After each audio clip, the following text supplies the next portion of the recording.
Bonjour tout le monde, je suis ravie de vous retrouver aujourd'hui sur ma chaîne pour une nouvelle vidéo.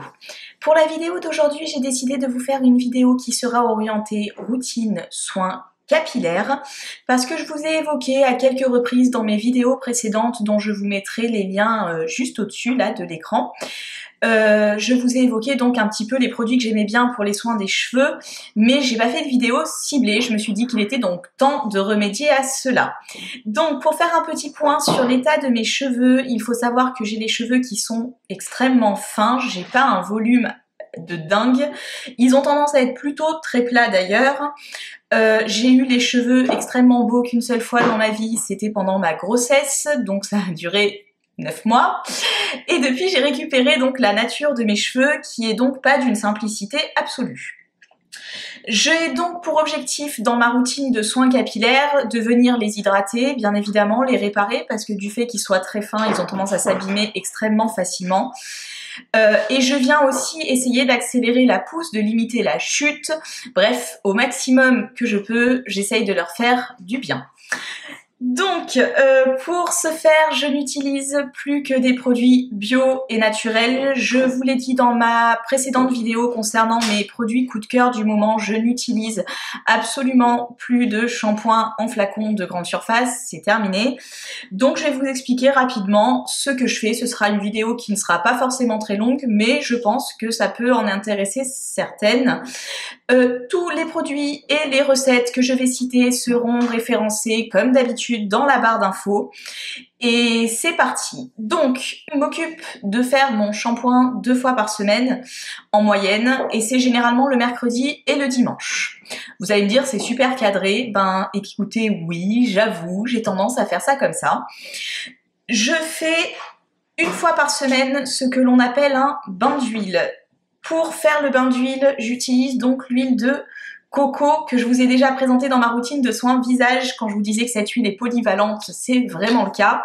Donc l'huile de coco qui se présente comme ceci, donc qui est à l'état solide en dessous de 25 degrés.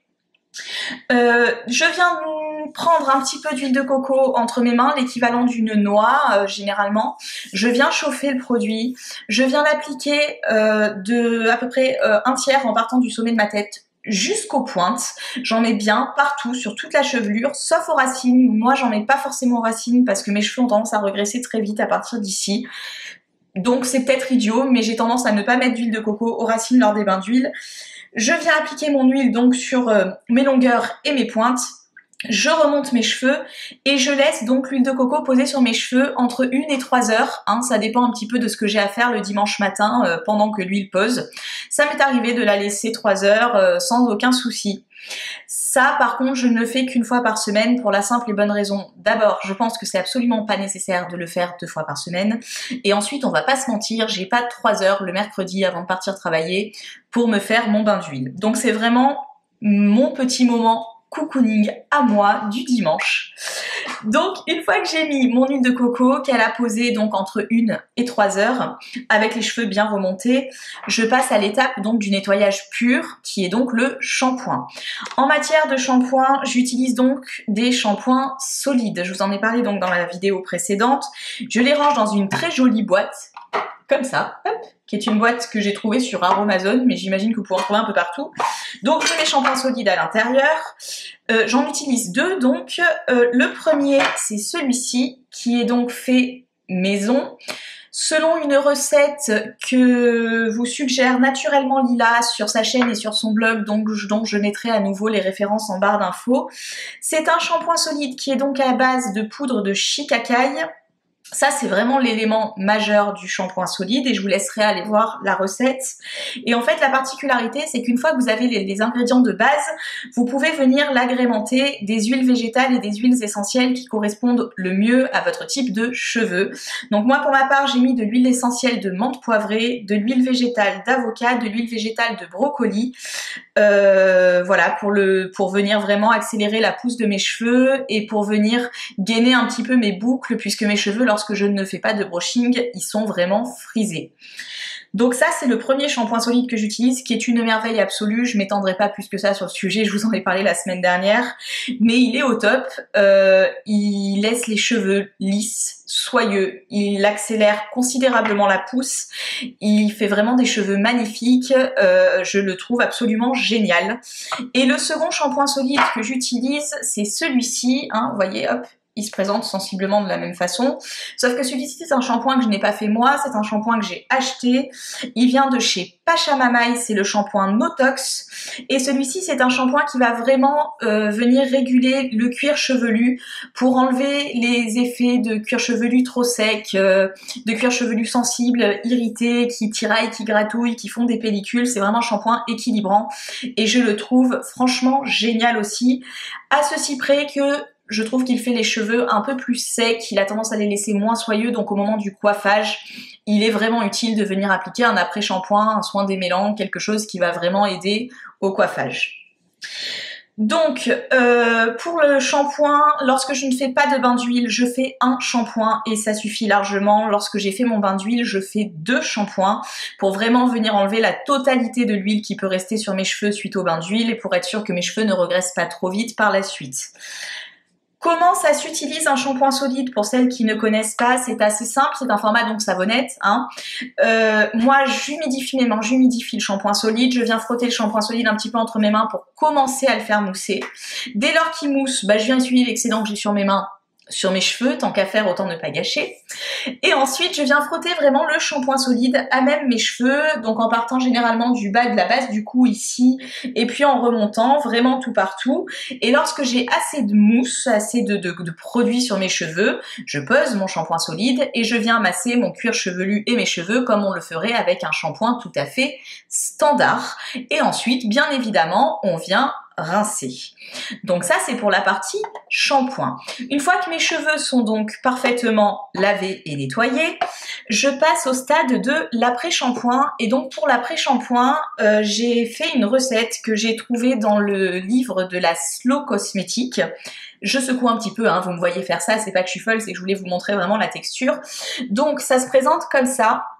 Moi, je l'ai mis dans un flacon pompe de chez Aromazone que j'ai préalablement nettoyé et stérilisé. S'il vous plaît, quand vous vous lancez dans les cosmétiques un peu homemade, pensez à bien stériliser vos contenants, c'est super important, c'est ce qui donnera la pérennité de vos produits et ce qui fera surtout que les produits que vous appliquerez sur la peau ou sur les cheveux restent parfaitement sains et ne viennent pas s'altérer.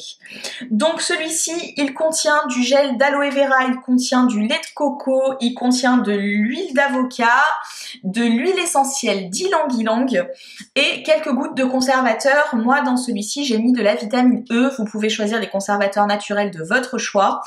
Une fois que le mélange est fait, il se conserve 3 mois dans son petit flacon préalablement stérilisé à l'abri de la lumière bien évidemment et des variations de température. Et donc le principe de celui-ci c'est vraiment de venir nourrir les cheveux abîmés et fragilisés. Donc moi j'en prends 1-2 pressions, généralement 2 pressions dans le creux de ma main. Je viens l'appliquer sur mes longueurs et sur mes pointes et là j'ai 2 options. Soit j'ai l'intention de me sécher les cheveux derrière et de faire un brushing. À ce moment-là, une fois que j'ai appliqué mon soin, je viens sécher mes cheveux avec mon sèche-cheveux réglé sur froid et je viens faire mon brushing. Soit je décide de laisser mes cheveux plutôt frisés et à ce moment-là, je laisse sécher le produit naturellement sur mes cheveux. Je mets une serviette, je laisse sécher le produit et je passe ensuite au coiffage. Une fois que j'ai utilisé donc mon après-shampoing, on arrive donc sur la fin de cette routine capillaire et il y a 2 options à nouveau. Soit j'ai fait donc un brushing, les cheveux sont lisses et là moi j'aime bien. Alors vous me direz en commentaire ce que vous en pensez, mais moi j'aime bien venir mettre une noisette d'huile de jojoba, donc celle-ci elle vient de chez... Hop là, je vais la montrer comme ça. Elle vient de chez Aromazone. Je mets vraiment une noisette que je viens appliquer uniquement sur mes pointes pour venir un petit peu nourrir mes cheveux post-séchage, post-brushing.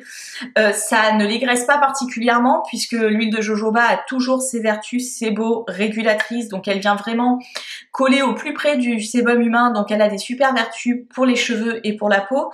Donc je vais en mettre un petit peu donc sur les pointes de mes cheveux. Ça permet de les nourrir post-coiffage et je trouve ça pas mal.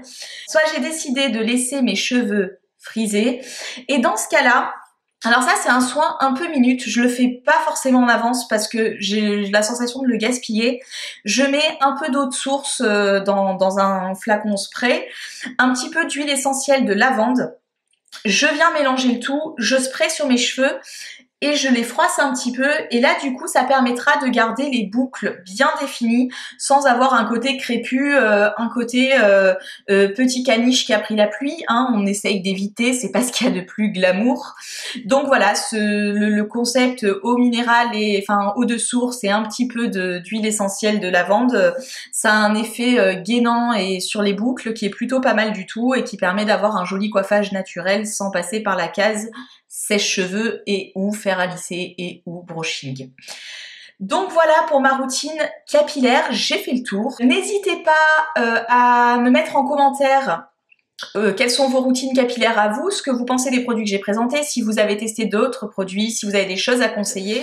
N'hésitez pas à mettre un petit pouce vers le haut si cette vidéo vous a plu, à vous abonner en bas de la chaîne pour recevoir les notifications des nouvelles vidéos et puis c'est toujours encourageant de voir que vous avez envie de me suivre. Et puis moi je vais vous faire des bisous et je vous dis à très vite sur ma chaîne pour une prochaine vidéo.